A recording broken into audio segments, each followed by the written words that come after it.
Order കൊടുത്ത് ഇപ്പോൾ ഈ വെയിറ്റ് ചെയ്തുകൊണ്ടിരിക്കുന്നത് വേറൊന്നിനും വേണ്ടിയിട്ടല്ല. ഇൻസ്റ്റഗ്രാമിൽ റീൽ ഓപ്പൺ ആക്കിയാൽ ഇപ്പോൾ ട്രെൻഡിങ് ആയിട്ട് ഓടിക്കൊണ്ടിരിക്കുന്ന ഒരു കോമ്പിനേഷൻ ഫുഡ് കഴിക്കാൻ വേണ്ടിയിട്ടാണ്. നമ്മുടെ ഹൈദരാബാദിൽ നിന്ന് ഒരൈറ്റം നാട്ടിൽ കിടന്ന് വൈറലാകുന്നുണ്ട്. അത് കഴിച്ച് അതിനെപ്പറ്റി കുറച്ച് അഭിപ്രായം പറഞ്ഞല്ലെങ്കിൽ മോശമല്ലേ?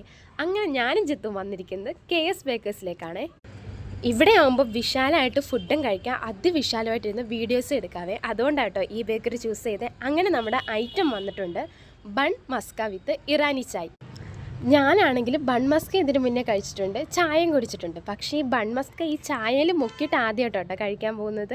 ഫില്ലിംഗ് ഒക്കെ നോർമൽ ഫില്ലിംഗ് ആയിരുന്നു. പക്ഷേ ഞാൻ വീഡിയോസിൽ കാണുമ്പം ഒരുപാട് ഫില്ല് ചെയ്ത് വെച്ചിരിക്കുന്ന പോലെ ആയിരുന്നു കണ്ടിട്ടുള്ള വീഡിയോസിലെല്ലാം.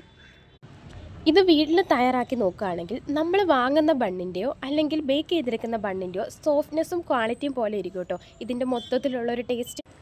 ഞാനിത് കഴിച്ച് നോക്കിയപ്പോൾ എനിക്ക് തോന്നിയത് ബട്ടറിനേക്കാളും ഹൈലൈറ്റ് ആയിട്ട് നിന്നത് അതിൽ ആഡ് ചെയ്തിരിക്കുന്ന കണ്ടെയ്ൻസ് മിൽക്കിൻ്റെ ടേസ്റ്റ് കേട്ടോ. അതുകൊണ്ട് തന്നെ നല്ല മധുരം ഉള്ളതായിട്ട് എനിക്ക് തോന്നി. ബട്ടറിനേക്കാളും കൂടുതലായിട്ട് എനിക്ക് മധുരമാണ് ഫീൽ ചെയ്തത്. കുറച്ചെടുത്ത് ഒന്നും കൂടെ കഴിച്ചു നോക്കിയപ്പോഴും എനിക്ക് സെയിം ഫീലിംഗ് തന്നെയായിരുന്നു. നമ്മുടെ നാട്ടിൽ ബേക്കറിയിൽ കിട്ടില്ലേ ബൺ ബട്ടർ, അതൊക്കെ ഇഷ്ടപ്പെടുന്നവർക്ക് തീർച്ചയായിട്ടും ഈ ഒരു ബണ്ണും ഇഷ്ടപ്പെടും കേട്ടോ. എൻ്റെ ഒരു അഭിപ്രായത്തിൽ ഒരു ഓക്കെ ഐറ്റം, ഒരുപാട് ഹൈപ്പ് കൊടുക്കേണ്ട ടേസ്റ്റ് ഒന്നും ഉണ്ടായിട്ടില്ല. എൻ്റെ ഒരു അഭിപ്രായം കേട്ടോ പറയുന്നത്. എല്ലാവർക്കും അങ്ങനെ ആവണമെന്നൊന്നും ഇല്ല.